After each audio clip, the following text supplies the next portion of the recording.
Salut à tous, on se retrouve pour l'épisode 2714 du Zap Image. On commence aujourd'hui en ce samedi 9 décembre avec des anniversaires. Et on commence tout d'abord avec celui de Harvey Barnes, ailier gauche du côté de Newcastle. Il fête aujourd'hui ses 26 ans. Bon anniversaire à lui, bon anniversaire également à tous ses autres joueurs.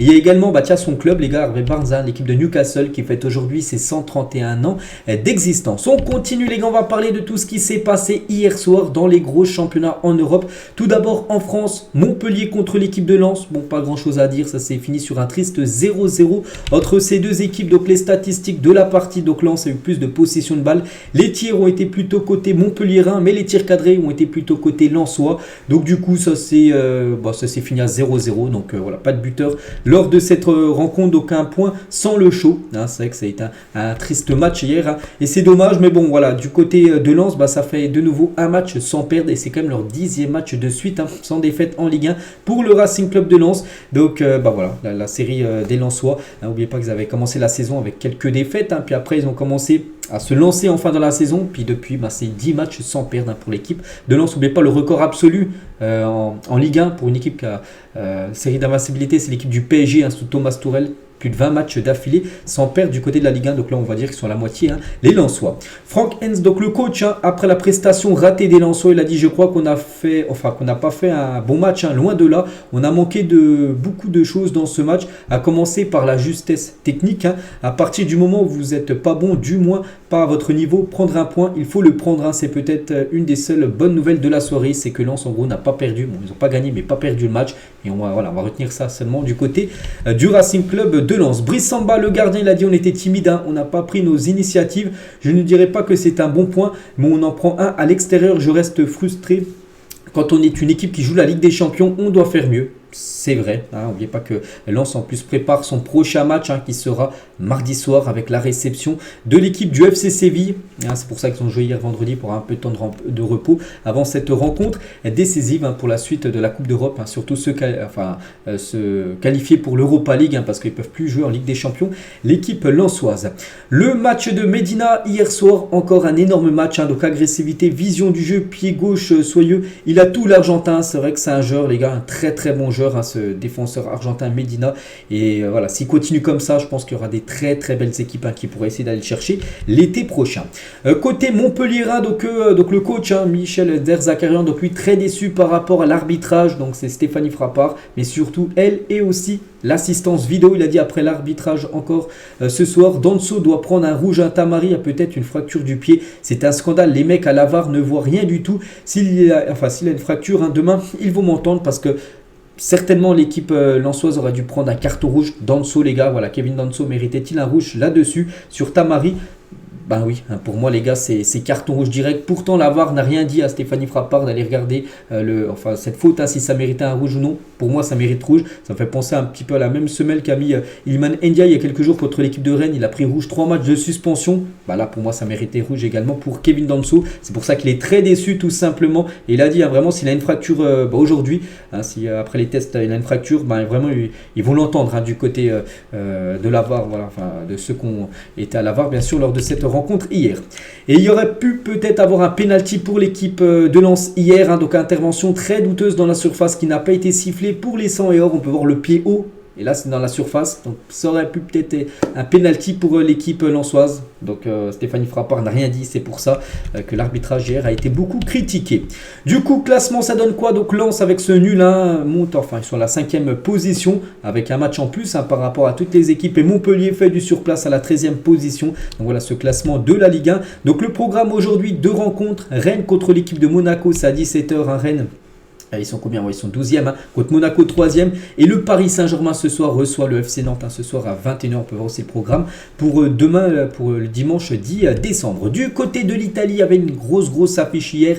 La Juventus Turin contre l'équipe de Naples. Et c'est la Juventus Turin qui s'est imposée. Petite victoire, mais une victoire qui donne 3 points. Et c'est Gatti, l'unique buteur de la rencontre. Donc les statistiques du match. C'était un match où il y a eu quand même quelques tirs, mais seulement très peu de tirs cadrés. 2 tirs cadrés pour la Juve, une frappe cadrée pour Naples. et c'est la Juventus qui a été plus précise, on va dire, que l'équipe de Naples. Et du coup, grâce à ce joueur Gatti, et ben, la Juventus prend 3 points. 3 points très importants, bien pas que la Juve, hein, c'est une équipe sérieuse pour remporter le championnat italien parce qu'ils ne jouent pas la Coupe d'Europe. Enfin, ils ne sont pas en Coupe d'Europe cette saison, ils sont consacrés 100% championnat. Bah, pour l'instant, ils sont provisoirement leaders tout simplement de cette Serie A, hein, cette équipe de la Juventus Turin. Et regardez les gars, ce joueur, je n'aurais plus trop à voir qui c'est, je crois que c'est Mike Kenny, les gars, il a tenté un retour acrobatique, c'est qu'il y a pas mal de joueurs qui ont marqué des retournées là ces dernières semaines, donc lui aussi il a tenté, bon il ne l'a pas marqué bien sûr, ce ciseau qu'il a tenté hier. Et du coup classement ça donne quoi? Donc la Juventus en tête, un point d'avance sur l'Inter Milan, mais voilà, l'Inter a un match en retard, ils vont jouer aujourd'hui.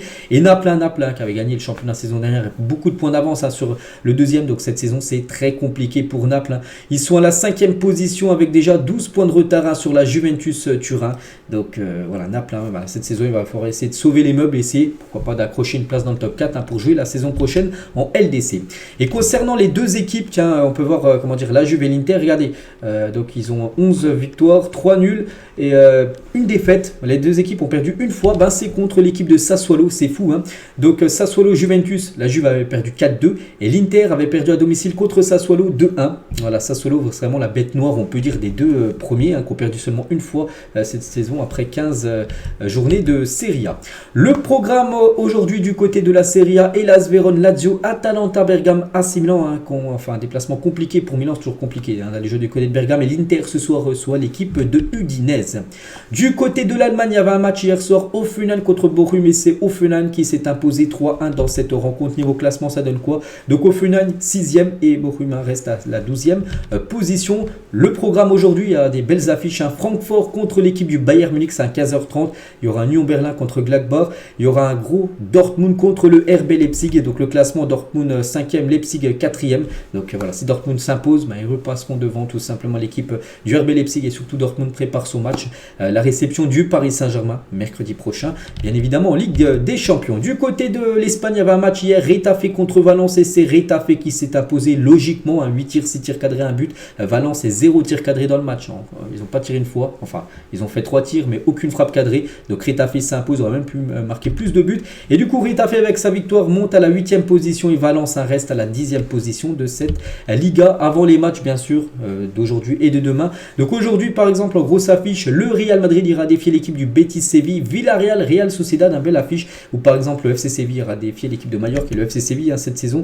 J'ai envie de voir leur classement parce que je sais qu'il faut un début de saison un peu compliqué. Donc voilà, ils sont quand même 15e, c'est vrai que c'est pas fou. Et n'oubliez pas que Séville, futur adversaire de Lens, un mardi soir en Champions League. Du côté du Portugal, il y avait deux rencontres, le Benfica contre Farense, et le Benfica, malgré qu'ils ont dominé, regardez, 37 tirs pour le Benfica, 13 tirs cadrés, il y a eu 12 arrêts du gardien de Farense qui a fait le match quasiment de sa vie, et du coup grâce à son match monstrueux, ils ont réussi à prendre un point tout simplement. Donc voilà, contre-performance comme pour le Benfica. Et Braga, les gars, jeu contre Vizela hier, du côté du championnat portugais. Braga s'est imposé 3-1. Et on va parler de ce joueur, un joueur je pense que peu de personnes connaissent. Il s'appelle Simon Banza. C'est un joueur de Braga. Cette saison, en 13 matchs de championnat, c'est 13 buts et 3 passes décisives. Personne ne fait mieux du côté du championnat portugais. Donc un nom à surveiller, les gars. Donc c'est un joueur de la République démocratique du Congo. Donc en plus, il jouera la CAN, bien sûr, dans quasiment un mois avec son pays. Du côté du classement, ça donne quoi? Donc le Sporting toujours en tête. Donc le Benfica avec son match nul. Dommage, ils auraient gagné. Ils auraient passé devant le Sporting. Mais bon, le Sporting, du coup, a un match en retard par rapport au Benfica et un point de plus par rapport au Benfica. Donc Porto 4e et Braga avec sa victoire hier monte à la 3e position. Du côté du championnat turc, il y avait le Galatasaray qui jouait hier soir contre Adana Demirspor, et le Galatasaray s'est imposé 3-1. Donc 22 tirs, 7 tirs cadrés, 3 buts inscrits pour le Galatasaray. A noter que Sacha Boé a été le premier buteur du match. Donc voilà, buteur avec Galatasaray. Notre Français vient de marquer déjà son 4e but en professionnel. Félicitations à lui, on sait qu'à peu près 1 ou 2 mois, il était très proche d'être dans la liste de l'équipe de France. Donc on verra. Bon, après la prochaine liste, c'est au mois de mars, c'est pas maintenant. Mais voilà, on est content quand un Français, bien sûr, est buteur. Donc ça, c'est une bonne nouvelle pour lui et pour son club. Donc le Galatasaray en tête, 40 points, 3 points d'avance sur le Fenerbahçe. De toute façon, le Fenerbahçe va jouer ce week-end. Voilà, ça va se jouer certainement entre le Galatasaray et le Fenerbahçe, le titre de champion de Turquie. même si on est voilà, encore en début de saison, enfin on a un tiers de la saison, parce qu'il y a quand même 10 points, enfin il y a quand même 14 points d'écart entre le Galatasaray premier et le Beşiktaş. Il y a un sacré creux bien sûr entre les deux premiers, et après leur poursuivant. On quitte l'Europe direction l'Arabie Saoudite. On va parler de l'équipe de Cristiano Ronaldo, l'équipe de Al Nasser qui joue contre l'équipe de Al Riyad, et Al Nasser s'impose tranquillement 4-1. Donc Ronaldo buteur, Otavio qui est ancien joueur de Porto buteur, et Talisca doublé pour lui. Donc voilà, félicitations bien sûr pour l'équipe de CR7. Donc 22 tirs, 8 tirs cadrés, 4 buts inscrits. Donc l'équipe visiteuse, un tir cadré, un but. Donc Ronaldo hier, c'est un match un peu spécial pour lui parce qu'il jouait le 1200e match de sa carrière professionnelle, club et sélection confondue, 1200 matchs pour Ronaldo. Et pour ce match, il a été buteur et auteur d'une passe D. La passe D pour son compatriote portugais Otavio. Donc voilà, décisif sur les deux premiers buts du match. Cristiano Ronaldo. Et du coup, après 1200 matchs, si on fait son bilan avec son but hier, il monte son total à 868 buts. N'oubliez pas, son objectif serait d'atteindre la barre des 1000 buts en carrière. Il lui reste encore pas mal de buts comme à inscrire, 132 si mon calcul est bon.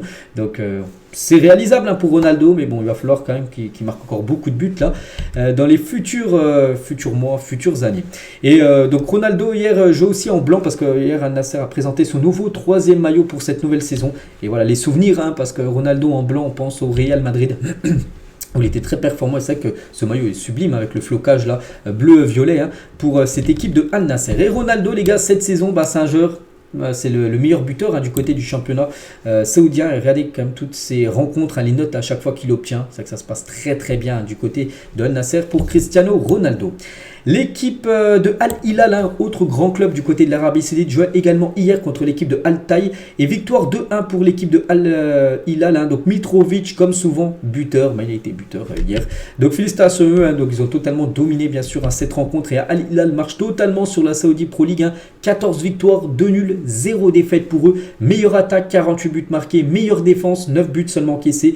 Donc des joueurs, n'oubliez pas qu'ils ont recruté comme du très lourd. L'été dernier avec Bounou, Koulibaly, Ruben Neves, Milinkovic-Savic, Malcolm, Mitrovic. Bon, il y a Neymar également, mais bon, Neymar blessé. Voilà, donc voilà, cette équipe de Al Hilal qui voulait aussi Messi, souvenez-vous, Messi entre Miami et Al Hilal. Al Hilal le voulait, donc du coup, il est plutôt allé aux États-Unis. Mais voilà, quand même, ils ont une sacrée équipe, cette équipe de Al Hilal qui domine totalement ce classement. Regardez, ils ont le même nombre de matchs joués que l'équipe de Al Nasser. Il y a des sacrés creux, on passe de 44 à Al Hilal, après Al Nasser 37 points, donc voilà, il y a déjà un sacré creux. Et après, on passe de 37 points à 31 points. Donc, voilà, l'impression déjà que le podium est déjà fait. Enfin, les deux premiers sont déjà mis pour ce classement final. Bon, il reste encore bien sûr pas mal de journées du côté du championnat saoudien. On revient en Europe, donc on va parler cette fois-ci de la première ligue. C'est qu'il n'y a pas eu de match hier, donc je n'ai pas montré le programme. Donc je vous montre maintenant. Regardez le programme du côté de l'appel aujourd'hui. Donc Liverpool à 13h30 ira défier l'équipe de Crystal Palace à Palace. Manchester United reçoit Bournemouth. Il y aura un Wolverhampton Nottingham Forest, et à 18h30, belle affiche, Aston Villa contre Arsenal. Un petit rappel les gars, Aston Villa reste sur 14 victoires d'affilée à domicile. Ils ont gagné Manchester City là il y a quelques jours, où City a fait seulement 2 frappes dans le match. Cette fois-ci, ils rencontrent Arsenal. Est-ce qu'ils vont faire 15 victoires d'affilée? Un verdict aux alentours des 20h15 à la fin de la rencontre. Donc voilà, le gros programme en première ligue. Et du côté de l'Eredivisie, l'Ajax joue contre le Sparta Rotterdam. On peut voir aussi les deux autres affiches du côté du championnat tout simplement néerlandais. On continue, on revient nous en France, c'est la une du journal Équipe, je vous la montre tous les jours, quasiment la une, enfin quand ça parle bien sûr de football, et là ça parle de deux Parisiens, Marquinhos et Zaire Emery, ça ferait du bien, et si on zoome un peu pour voir ce qui est un petit peu inscrit là, donc Marquinhos et Zaire Emery sont disponibles pour la venue de Nantes ce soir. Le retour du Brésilien est attendu pour ce match, celui du jeune international français beaucoup moins. On parle de Zaire Emery, n'oubliez pas, il avait été blessé contre Gibraltar, on l'avait annoncé normalement son retour après la trêve de Noël. On est le 9 et il devrait être dans le groupe. J'ai pas encore vu le groupe parisien, mais bon, voilà, normalement il sera dans le groupe ce soir. C'est un retour express quand même pour Zaire Emery. Donc avant le déplacement mercredi à Dortmund, la présence de ces deux ex-blessés offre d'autres perspectives au PSG. C'est bien évidemment pour moi une très bonne nouvelle comme pour le Paris Saint-Germain, parce que les deux sont des titulaires indiscutables. Il y a quand même le capitaine Marquinhos et Zaire Emery, on sait que c'est une pièce maîtresse maintenant de Luis Enrique, et les deux, je ne sais pas s'ils joueront ce soir, ils devraient être dans le groupe, après ce qu'ils joueront ça j'en sais rien, mais pour le match contre Dortmund, ça c'est une bonne nouvelle, de être présent et certainement être titulaire ces deux-là.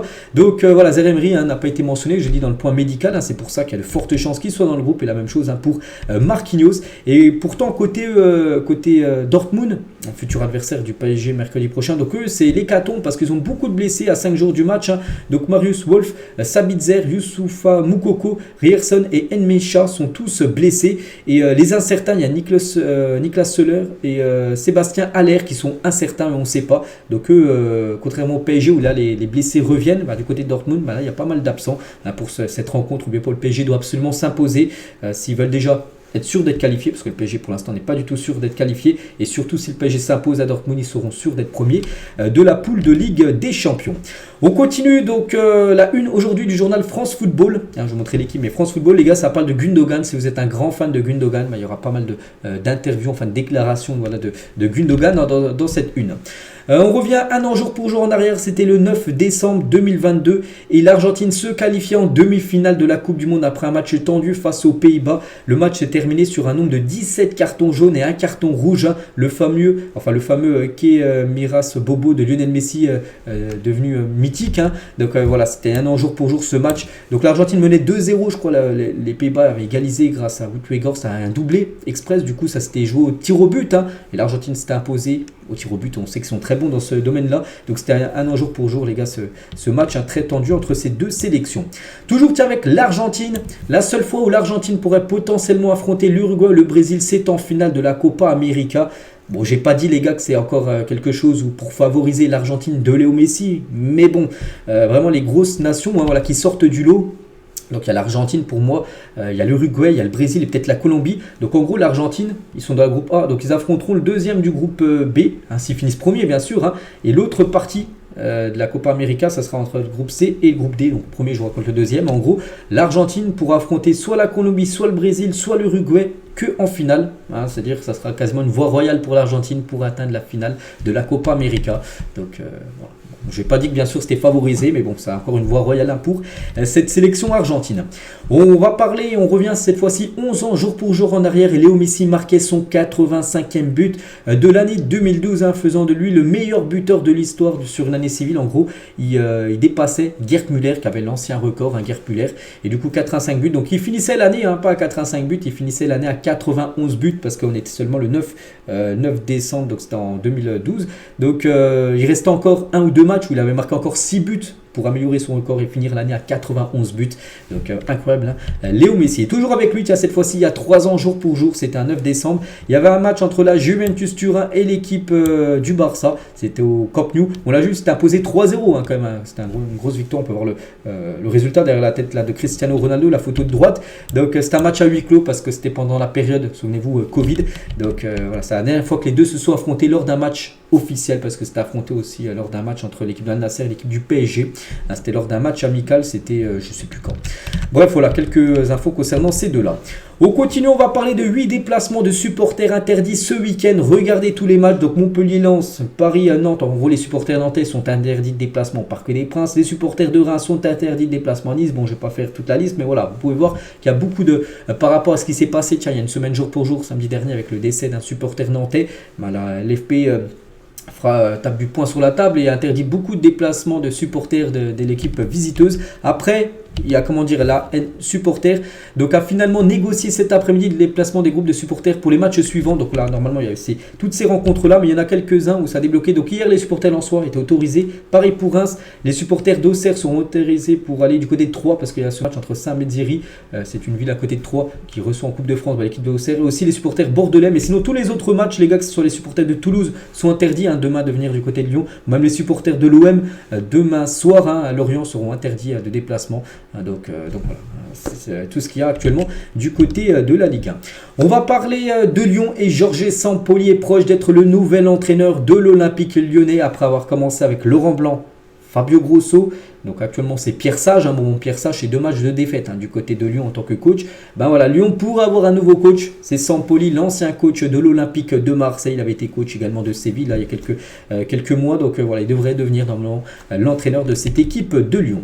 On va parler de ce joueur pépite, c'est bien sûr Victor Boniface. Donc 20 matchs cette saison et déjà 14 buts et 6 passes D. Et il vient de remporter pour la quatrième mois d'affilée le prix du recrue du mois de Bundesliga. C'est le prix, ça s'appelle le prix Rocky en gros. En gros, c'est la meilleure recrue Voilà, c'est sur un club de Bundesliga. Et depuis le mois d'août, il a remporté à chaque fois ce prix. Mois d'août, mois de septembre, mois d'octobre, mois de novembre. C'est fou, bien sûr, pour Victor Boniface. 4 trophées sur 4.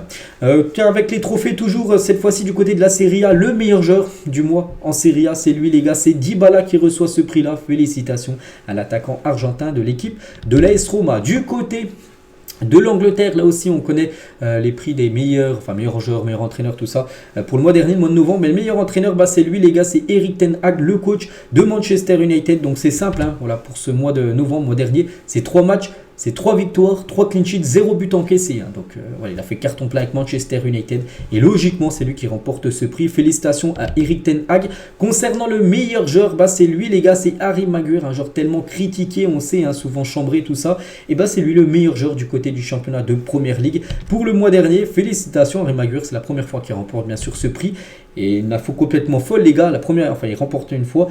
Kevin De Bruyne, les gars, un joueur où ça fait longtemps qu'il est du côté de la Première Ligue, il n'a jamais remporté un prix du joueur du mois, Kevin De Bruyne, alors qu'Harry Maguire, lui, l'a remporté une fois. Donc voilà, les stats ne montent pas tout simplement. Et concernant le plus beau but du mois, c'est Garnacho. Souvenez-vous, les gars, de son but contre Everton, son retourné acrobatique. Il n'y avait pas de débat là, donc logiquement c'est lui qui remporte ce prix du plus beau but du dernier mois, du mois de novembre. Et c'est vrai que Manchester a tout raflé lors du dernier mois de novembre. Meilleur entraîneur, meilleur joueur et plus beau but. Donc voilà, carton plein pour l'équipe des Red Devils. Et toujours en parlant de Manchester United, donc les stars de Manchester United auraient demandé plus de jours de repos à Erik ten Hag qui aura refusé parce qu'en gros ils ont très peu de jours de repos du côté de Manchester. Et du coup Erik ten Hag dit non, bien sûr, qu'il veut que tout le monde continue de bosser. On va parler cette fois-ci de Erling Haaland à remplacer R9 par son cousin dans eSport FC 24 parce qu'en gros, regardez, c'est sa dernière story Instagram, puis en gros il a montré son équipe Ultimate Team, voilà, sur le jeu FIFA en gros. Et en gros, R9, on peut le voir maintenant sur le banc, donc à la place de son cousin, parce qu'il y a lui, bien sûr, il s'est mis dans l'équipe, avec maintenant son cousin, qui est aussi un footballeur professionnel, mais il joue dans une petite équipe. Et en gros, il a enlevé Ronaldo R9, le légendaire. On va parler d'Emmanuel Macron, le président français, a reçu un maillot de Boca Juniors signé par le président argentin Javier Milei. Donc, une petite info concernant un cadeau de Noël, on peut dire, pour Emmanuel Macron. On va parler d'Eduardo Camavinga, regardez ce qu'il a pu mettre sur son compte Twitter. Prends ton rendez-vous. Et là, on peut voir quelqu'un qui est en train de se faire couper les cheveux parce que Eduardo Camavinga a ouvert un nouvel salon de coiffure nommé le Camavinga House à Madrid.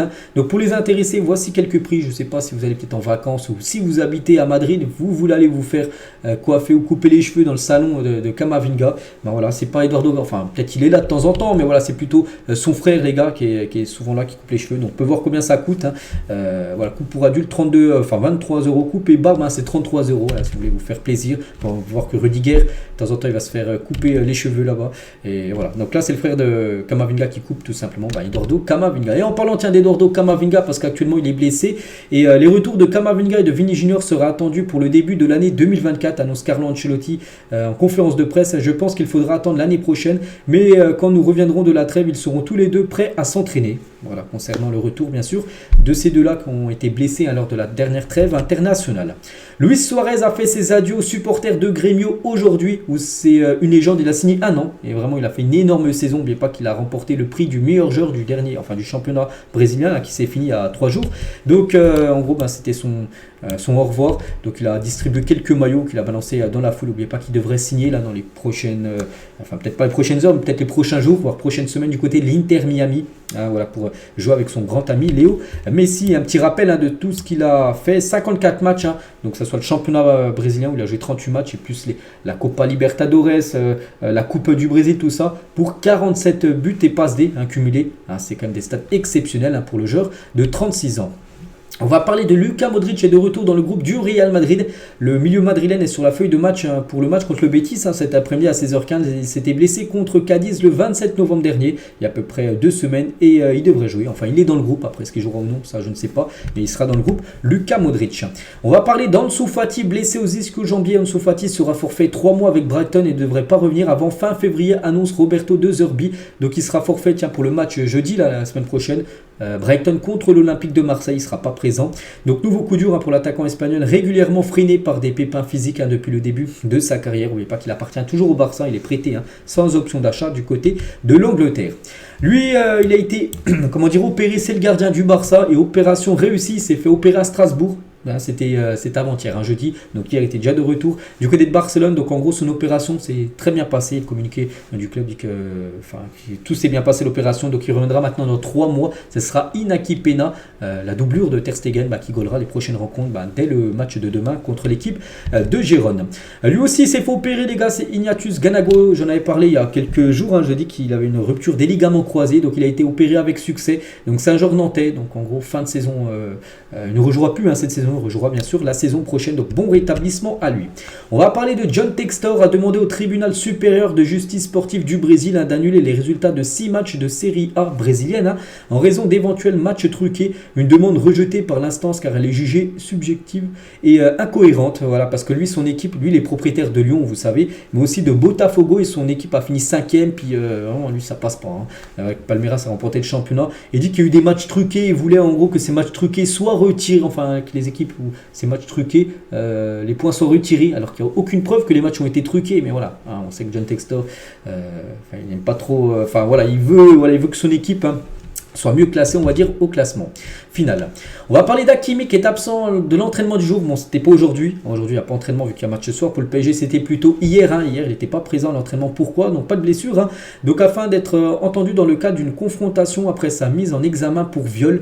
Donc, cette confrontation est une suite logique de la procédure. N'oubliez pas qu'il y avait une affaire sur Hakimi qui avait survenu il y a à peu près, je ne sais plus combien de mois. Mais voilà, hier, les gars, il avait un entretien avec la police, tout ça. Donc, l'accusatrice de viol d'Achraf Hakimi maintient ses déclarations à l'encontre du joueur du PSG, elle a dit. Donc rien dans ce dossier ne permet de caractériser une tentative de racket. Ma cliente, c'est l'avocat qui dit ça, ma cliente maintient l'ensemble de ses déclarations et s'est constituée partie civile, a déclaré simplement l'avocate de celle qui dit qu'elle est accusée de viol par Achraf Hakimi. Antoine Griezmann prépare quelque chose, qu'est-ce que ça peut bien être? Parce que regardez, sur sa dernière story Instagram, il a mis tic-tac avec, je sais pas, il y a un gyrophare en bas pour dire peut-être qu'il va annoncer très prochainement quelque chose, Antoine Griezmann. Donc on attend. Liverpool est intéressé par Maxence Lacroix afin de remplacer Joël Matip. Matip, les gars, blessé, rupture des ligaments croisés, blessé jusqu'à la fin de saison. Et du coup, Liverpool doit chercher un nouveau défenseur central l'hiver prochain là. Et il pense tout simplement Maxence Lacroix, défenseur français de l'équipe de Wolfsburg, sous contrat jusqu'en 2025. Un hypothétique transfert du français chez les Red Devils en janvier prochain pourrait avoir le jour, et ça pourrait monter à 35 millions d'euros. Le transfert si ça venait à se faire. L'AC Milan a eu des contacts positifs avec les agents de Guirassy. Des négociations vont bientôt démarrer. Manchester United et Newcastle sont également intéressés par Guirassy qui fait un énorme début de saison du côté de Stuttgart où il a déjà inscrit 19 buts, toutes compétitions confondues. Lewandowski ne compte pas prendre sa retraite. Il a dit je pense que je peux encore jouer au football pendant 3 ou 4 ans car physiquement je me sens très bien, même si cette saison c'est beaucoup plus compliqué par rapport aux saisons précédentes. Il reste comme sur 10 matchs, seulement 2 buts marqués. C'est sa pire série depuis qu'il est footballeur professionnel. Jamais sur une série de 10 matchs, il n'a marqué seulement que 2 buts, Lewandowski. Mais bon, il dit qu'il peut encore jouer au moins 3 ans au football de haut niveau. C'est ce qu'on espère tout simplement pour lui. Lyon aurait en cible 6 joueurs en vue du prochain mercato, vu que Lyon, vous savez, là c'est une catastrophe. Un bon dernier, ils vont essayer. Maintenant c'est objectif maintien. Et regardez les joueurs qui ciblent, donc Aguerd, Benrahma, Hugo Ekitike, l'attaquant parisien, Santa Maria qui est un milieu de l'équipe de Rennes, Guido Rodriguez, je crois qu'il y a un joueur du Betis, c'est Rade Krunic. Donc John Textor a promis de lâcher au minimum 50 millions d'euros pour recruter 5 voire 6 joueurs cet hiver. Donc il doit y avoir quelques renforts, pas mal de renforts du côté de Lyon pour sauver le club de la relégation. Sancho pourrait effectuer son retour au Borussia Dortmund dès cet hiver. Une réunion à Dortmund est prévue aujourd'hui pour discuter d'un échange entre Sancho du côté de Dortmund et Malen, les gars, lui quitte Dortmund et direction Manchester United. Ça peut aboutir à ça. Donc affaire à suivre. Tottenham est prêt à faire une offre de 80 millions d'euros pour Dusan Vlahovic, un attaquant serbe de l'équipe de la Juventus Turin. Et Tottenham pourrait essayer de le recruter pour peut-être être le joueur de l'après Harry Kane, parce qu'Harry Kane a été transféré, on se souvient l'été dernier, il n'a pas été remplacé, il n'y a pas de grand neuf qui est arrivé du côté de Tottenham. Bon, il y a Richarlison, bon, lui qui était déjà là depuis plus d'un an, mais bon, Richarlison déçoit, donc Vlahovic peut être une option pour l'équipe de Tottenham. Voici les premières images de la prochaine Predator 2024, elle s'appelle Hype, bon, je ne sais pas si vous voulez, mais moi j'aime pas déjà les crampons où il n'y a pas de lacets, là il n'y en a pas, donc bon, après peut-être il y en a qui apprécient, voilà la nouvelle paire de crampons qui va sortir très prochainement. En Argentine, le petit club du Deportivo Riestra évoluera en première division la saison prochaine. Et voici leur magnifique petit stade de seulement 3000 places. C'est comme si une équipe, je sais pas, montait en Ligue 1 et le stade était de seulement de 3000 places. Donc voilà, c'est une équipe qui monte en première division argentine. Voici le programme des 17 clubs de Ligue 2 pour ce 8e tour de Coupe de France. Donc pour l'instant, les clubs de Ligue 1 ne sont pas encore en Coupe de France. Là, c'est le 64e de finale, le 32e de finale. Le tirage au sort, c'est demain. C'est plutôt lundi, désolé. C'est lundi le tirage au sort pour les 32e de finale. Et là, les clubs de Ligue 1 comme le PSG, Marseille, tout ça rentreront début du mois de janvier, seront le tout. Mais là, par exemple, il y a les clubs de Ligue 2. Regardez toutes les affiches pour les clubs de Ligue 2 pour aujourd'hui et pour demain. Parce que demain, par exemple, Valenciennes se déplace du côté du FC Mulhouse. Karim Benzema, actuellement blessé, a demandé aux autorités saoudiennes de pouvoir bénéficier d'une machine de récupération de pointe. Benzema a loupé les 2 derniers matchs de son équipe de Al-Ittihad. Et en gros, il aimerait avoir des meilleures machines pour récupérer plus rapidement du côté de son équipe. Et on finit les gars, sa dernière photo du jour. Donc la cérémonie The Best de la FIFA aura lieu le 15 janvier prochain à Londres. On verra qui remportera ce trophée The Best. Donc voilà, ça sera le 15 janvier prochain et on finit avec ça. J'espère que ça vous a plu. On se retrouve demain bien évidemment pour le prochain numéro. Je vous souhaite un très bon samedi et à demain.